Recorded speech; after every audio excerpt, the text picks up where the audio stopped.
오늘 본문 우리 에베소서 4장 7절부터 12절 말씀을 중심으로 다양성의 일치라는 제목으로 우리 함께 은혜 받기를 소원합니다. 에베소서 우리 4장 1절에 보면 부르심에 합당한 삶을 우리 살아가야 될 것을 강조하고 있습니다. 그러니까 우리는 이 세상 살면서 때로는 사람들과 비교하면서 또 자신의 왜소함도 발견하고요. 또 나는 왜 이런가.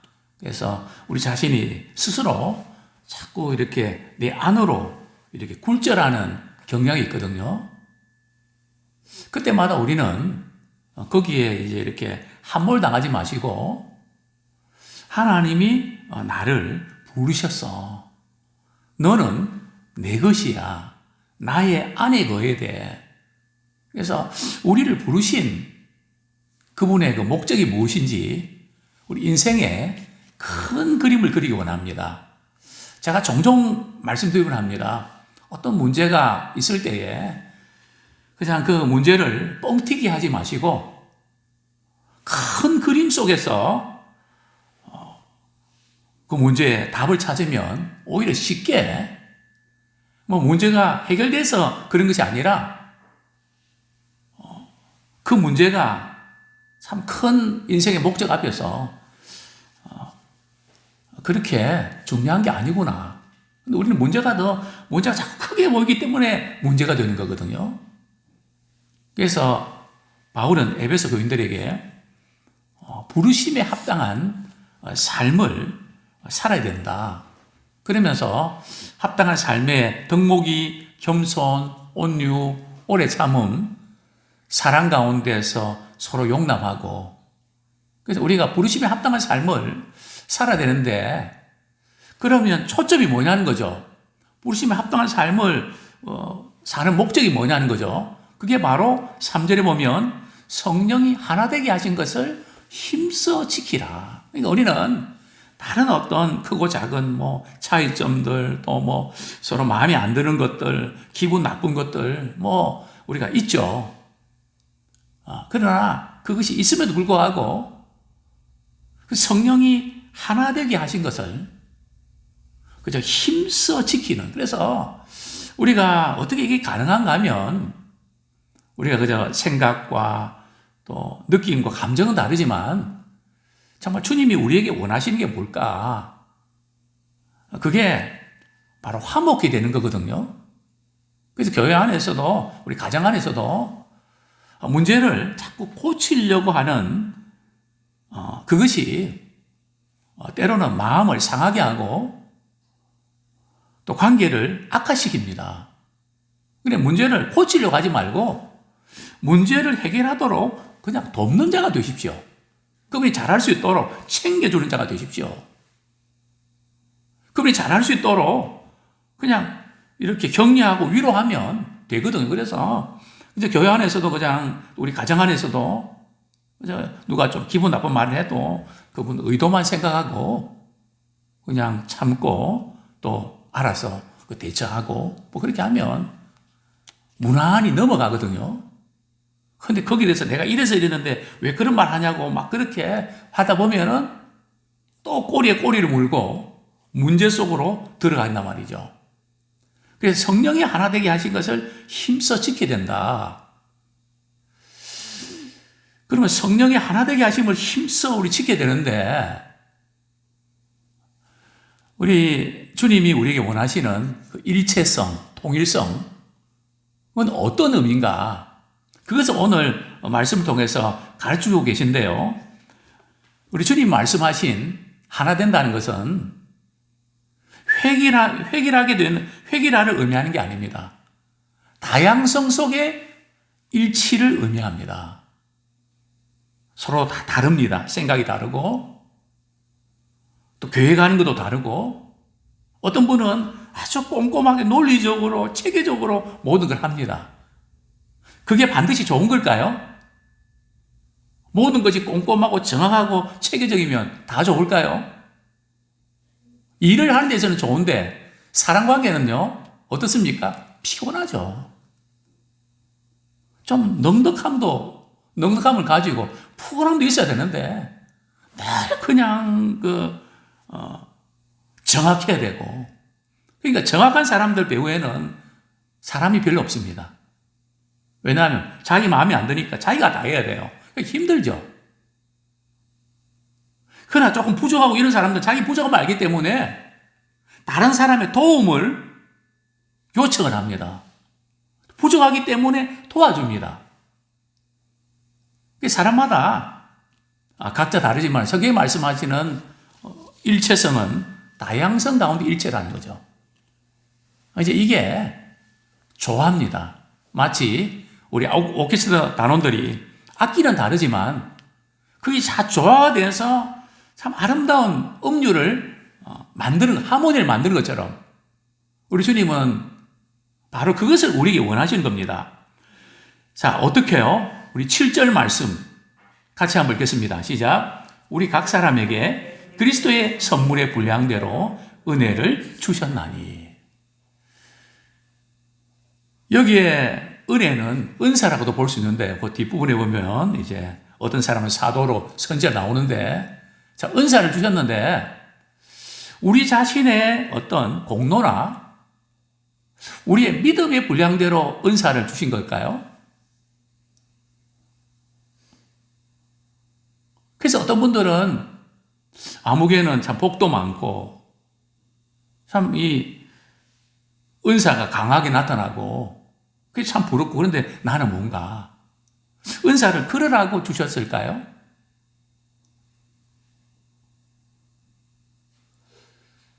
어떤 목사님은 또 이렇게 목회를 또 잘해서 몇천 명, 몇만 명, 그 부분도 제가 볼 때는 은사입니다. 물론 뭐 다른 면도 작용하겠지만 또 하나님께서 그만한 부분 필요해서 그냥 주신 거거든요. 그럼 작은 교회 몇 명 붙잡고 말이죠, 목회하고, 자, 그런 분들, 그분은 어떤 걸까요? 목회 실패한 걸까요?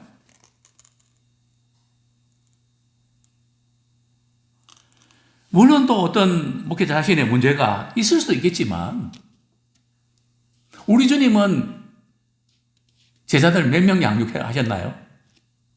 12명 했는데 한 명은 또 실패하지 않았습니까? 그래서 중요한 것은 그리스도의 선물의 분량대로, 그죠? 이 주신 분이 그리스도께서 말이죠, 우리의 공로나 우리의 자격이나 이것에 의해서 이렇게 다르게 주신 게 아니라는 거죠. 그렇기 때문에 달란트 비율을 이렇게 보면 5달란트 가진 사람, 2달란트 가진 사람, 1달란트 가진 사람, 5달란트 가진 사람 5달란트 남기고 2달란트 가진 사람은 2달란트 남기잖아요. 그런데 잘했다고 칭찬하는 것은 똑같습니다. 이게 중요한 것은 우리가 각자 맡겨진 그 일에 얼마나 충실하게 최선을 다해서 해내느냐, 그게 있는 것이지, 그 분량, 사이즈, 그걸 가지고 누구는 크고 누구는 작고 거기에 우리가 마음이 뺏기면 안 된다는 거죠. 주님이 필요해서 그분에게는 그것을 주신 거고 나에게는 필요해서 이것을 주신 거고, 그죠? 그래서 그리스도인들은 주님이 우리에게 주신 분량대로 거기에 맞게끔 우리가 최선을 다하면 되는 것입니다. 근데 사람은 안 그렇죠. 벌써 어느 교회 다니십니까? 하며 저는 말이 큰 교회 다니면 벌써 표정과 목소리 다릅니다. 또 작은 교회를 다니면 다릅니다. 주님은 그걸 원하실까요? 그렇지 않습니다. 그러면서 이제 분량대로 그리스도의 선물의 분량대로 은혜를 주셨는데요. 그리스도는 어떤 분이실까요? 우리 8절부터 10절까지 같이 읽겠습니다. 시작. 그러므로 이르기를 그가 위로 올라가실 때에 사로잡혔던 자들을 사로잡으시고 사람들에게 선물을 주셨다 하였도다. 올라가셨다 하였은즉 땅 아래 낮은 곳으로 내리셨던 것이 아니면 무엇이냐? 내리셨던 그가 곧 모든 하늘 위에 오르신 자니 이는 만물을 충만하게 하려 하심이라. 예수님께서 말이죠, 그리스도께서 은사를 주십니다. 또 성경의 다른 본문에서는 성령께서 은사를 주시고요. 또 고린도전서에 보면 하나님께서 은사를 주십니다. 그러니까 은사를 주신 분도 성령님께서만 주시고 예수님은 안 주시고 그게 아니고 삼일째 하나님은 한 분이시단 말이죠. 창조 때부터 구원부터 은사 주시는 그 모든 것이 일치라는 거죠. 그러면서 각자 위격이 다르기 때문에 역할들을 다르게 하시는, 그러면서 환상적인 조화를 이루지 않습니까? 그래서 그리스도께서 어떤 분이십니까? 그가 위로 올라가실 때에 사로잡힌 자를 사로잡으시고 사람들에게 선물을 주셨다 하였도다. 이 말씀은 우리 시편에 있는 말씀인데요. 시편 68편 18절에 있는 말씀인데, 그죠? 시편 68편 18절, 이 내용은 이런 겁니다. 사단이, 다윗이 말이죠, 반역자를 정복한 후 전리품을 나누는 것을 그리스도께 적용하고 있는 거거든요. 다윗의 그 대적자들. 이 무슨 뜻일까요? 그리스도께서 사단의 권세를 깨뜨리시고 하나님 보좌에 오르셔서 자기 백성에게 은사를 나눠주시는, 승천하시고 성령을 보내주셔서 은사를 나눠주시는, 즉 그리스도께서 모든 것을 주시고 그분이 풍성한 분량대로 각 사람에게 나눠주신다는 거죠. 뭐 주님은 이 사람에게 많이 줬기 때문에 나에게는 적게 주는 그런 게 아니라는 거죠. 10절에 보면 만물을 충만케 하려 하심이라. 그래서 교회는 뭐 한두 사람이 잘해서 충만한 게 아니고요. 교회 지체 각 사람이 자기 역할을 잘할 때에 큰 교회는 큰 교회대로, 작은 교회는 작은 교회대로 충만하게 되는 것입니다. 저는 그래서 이 지상에 있는 모든 교회들이 각자 주신 은사와 역할들을 잘 감당하면서 풍성하게 되기 원합니다. 몇몇 교인들만 열심히 내는 교회는 사실은 건강한 교회가 못 됩니다. 교인들 한 사람 한 사람이 다 말이죠, 각자 자신에게 주신 그 은사들을 잘 발휘할 수 있도록 만들어져 가는 교회가 건강한 교회입니다. 자, 11절 말씀 같이 읽겠습니다. 시작. 그가 어떤 사람은 사도로, 어떤 사람은 선지자로, 어떤 사람은 복음 전하는 자로, 어떤 사람은 목사와 교사로 삼으셨으니.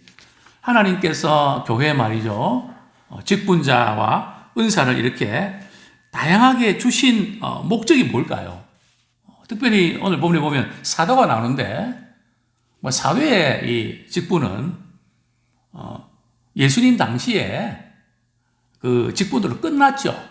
근데 요즘 와서 신사도 운동이 일어나면서 지금도 이런 사도적인 역사가 나타나야 되고 그런 이제 운동들이 있는데요. 그런 운동들은 지금 우리 신약시대 예수님 당시에 제자들 바울 자신 바나바 실라 그들이 사도죠.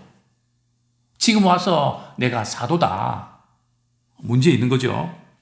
또 그 다음에 그 사도의 역할은 예수님을 목격하고 말이죠, 부활하신 주님을 증거하는 역할을 했습니다. 그 다음에 선지자는 하나님의 말씀을 전해서 교회를 공개하고 성도들에게 죄를 깨닫게 하는, 오늘 이 시대에 참 선지자의 역할이 필요합니다.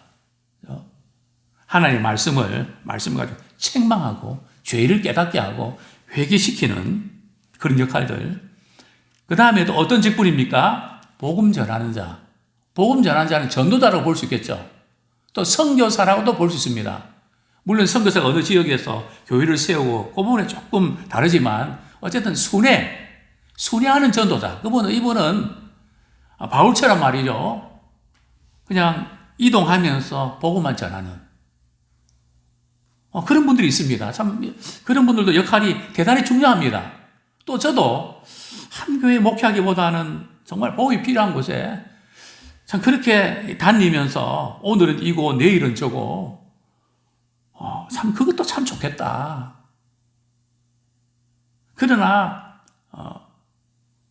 계속 그렇게 복음만 전하는 분들은 또 한계가 있죠.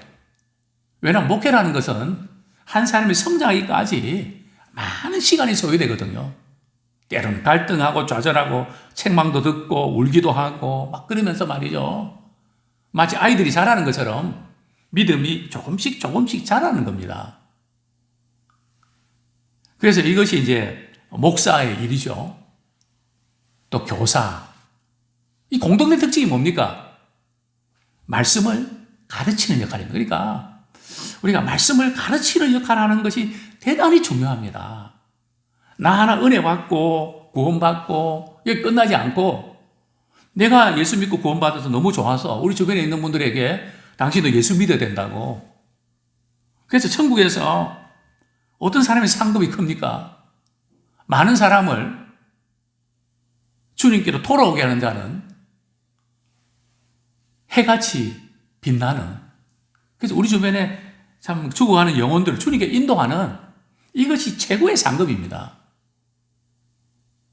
뭐 주님이 한 영혼이 돌아오는 것을 천하보다 귀하게 여기시니까요.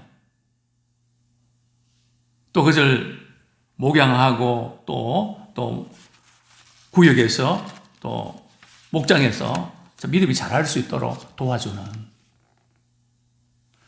그게 대단히 중요하다는 거죠. 자, 이렇게 하나님께서 직분과 은사를 주신 목적이 뭘까요?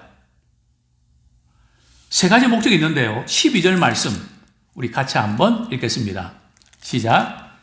이는 성도를 온전하게 하며 봉사의 일을 하게 하며 그리스도의 몸을 세우려 하심이라. 자, 첫 번째는 이런 직분을 주신 이제 목적이 뭔가 하면 성도를 온전하게 하면 누가요? 목회자가. 목회자 여가는 성도를 온전하게 하는 데 있습니다. 성도를 온전하게 한다는 것은 믿음이 성장할 수 있도록 말씀 가르치고 공부시키고 훈련을 시켜서 말이죠. 믿음의 장성한 분량에 이를 수 있도록 그 역할을 잘해야 됩니다. 목회자가 어떤 다른 일에 시간을 많이 사용하고 거기에 마음을 빼앗기면 성도들은 그만큼 손해입니다. 그것은 목회자가 안 해도 성도들이 할 수 있는 거거든요. 그리고 목회자의 가장 중요한 포인트는 바로 성도들을 온전케 하는, 이 온전케 하는 의미가 뭘까요? 뼈가 어긋났을 때 우리는 교정을 해야 됩니다. 그죠? 정형외과에 가서 뼈가 어긋났을 때 바로 잡아야 됩니다.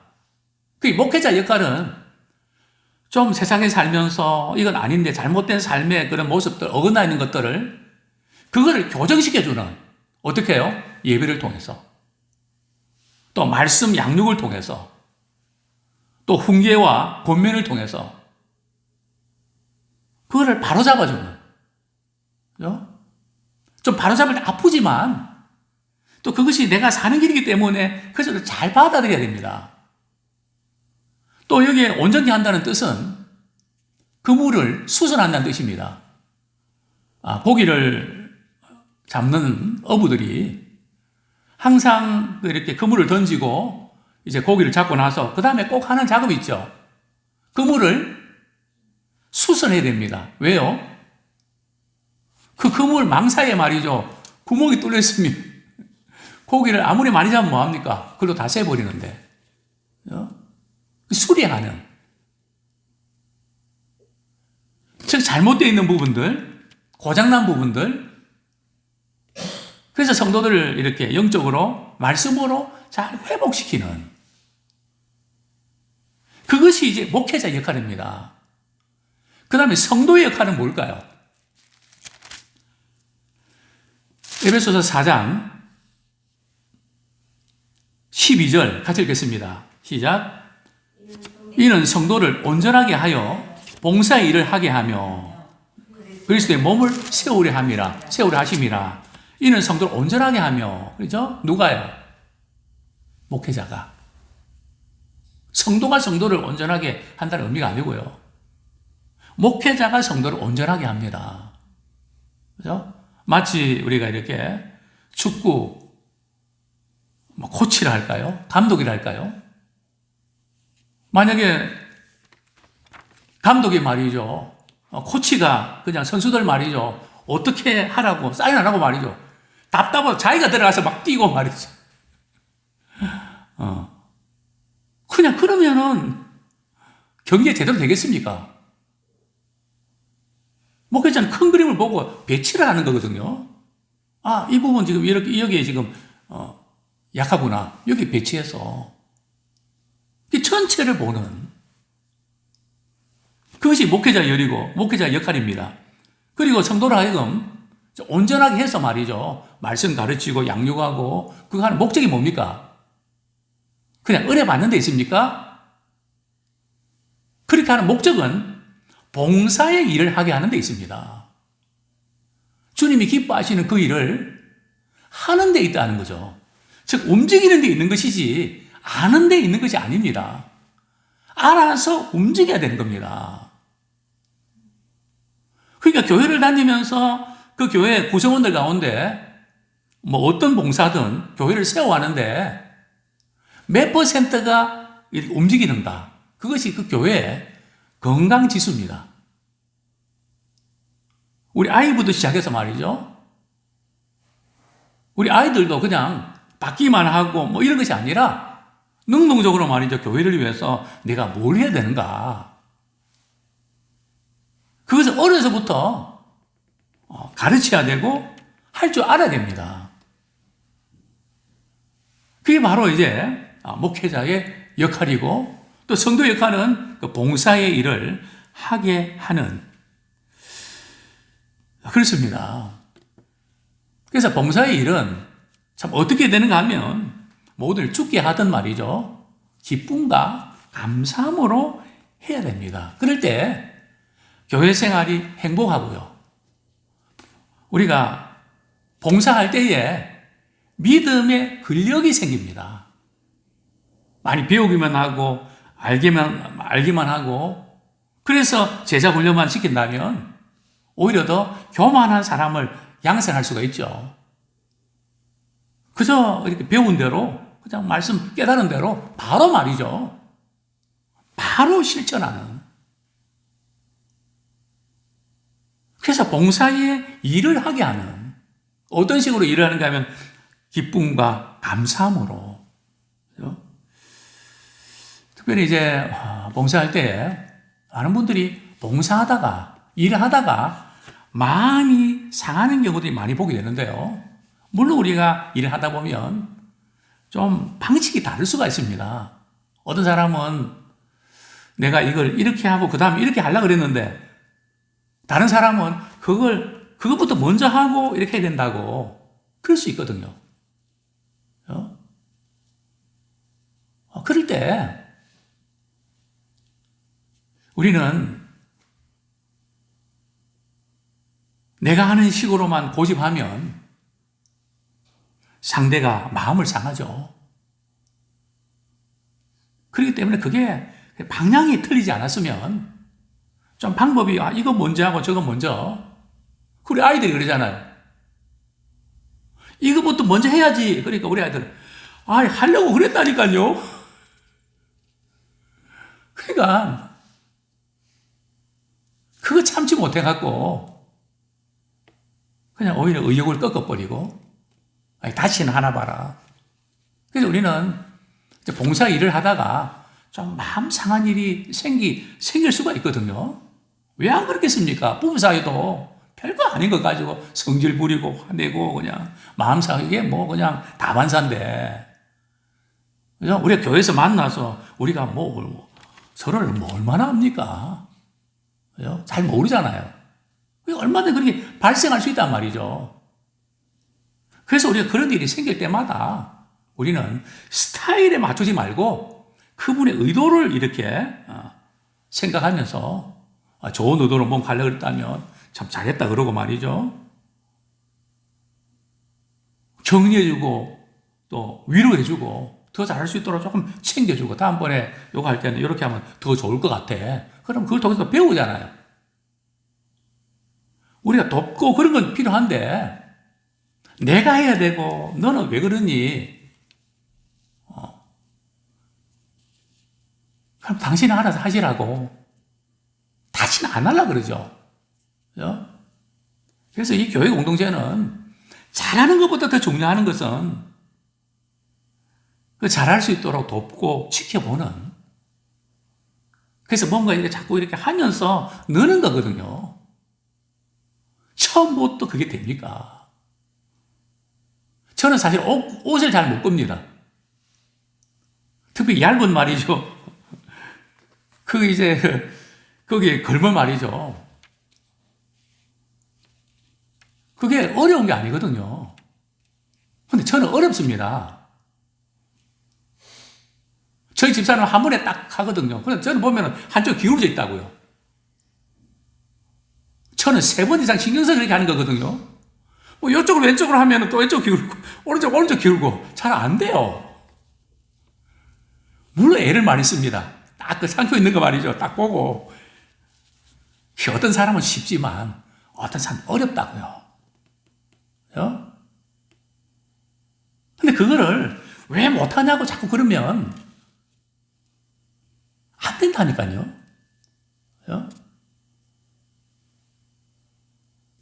그래서 우리가 우리 교회 일을 할 때에 의도 생각하고, 좀 이렇게 봐줄 줄 알고, 기다려줄 줄 알고, 그래서 잘할 수 있도록 돕는.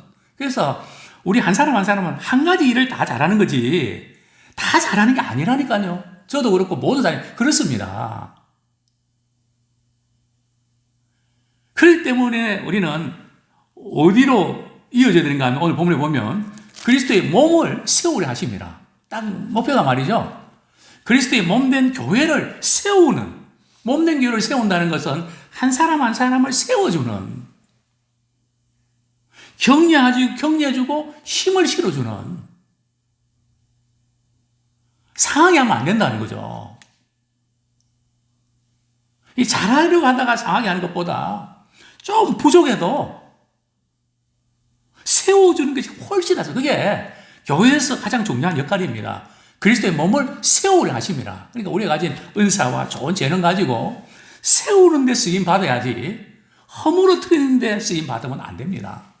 아무쪼 우리는 이 3가지 각자 주신 직분과 은사에 따라서 목회자는 성도를 온전케 하는 그 역할을 잘해야 되고, 성도들은 그렇게 온전해지는 훈련을 통해서 뭘 해야 된다고요? 가만히 있어야 된다고? 아니요. 봉사의 일을 해야 됩니다.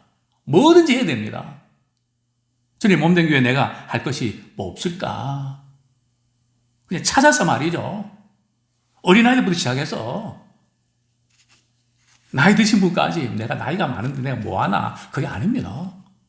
나이들은 나이 드신 분대로 내가 마지막 주님 앞에 서는 날까지, 저는 우리 권사님들, 우리 장로님들 이렇게 뵐 때에 정말 생명 다해서 내가 이 순간이 마지막이다 생각하고 물질과 몸과 참 주님을 몸된 교회를 사랑하는 그걸 쏟아붓는 참 그런 분들을 많이 봅니다. 참 중요하죠. 지혜로운 사람이죠. 그래서 궁극적으로는 그리스도의 몸을 세워가는, 우리가 항상 그 그리스도의 몸을 세워가고 거기에 초점 맞추면 답이 나옵니다. 조금 부족해도 내가 이렇게 해서 좀 서로 마음 상하고 또 힘을 빼는 일이라면 이것은 좀 이렇게 지혜롭게 해야 되겠다. 어쨌든 서로 세우는, 교회를 세우는 일에 우리가 쓰임받는 우리 모두가 되기를 축원합니다.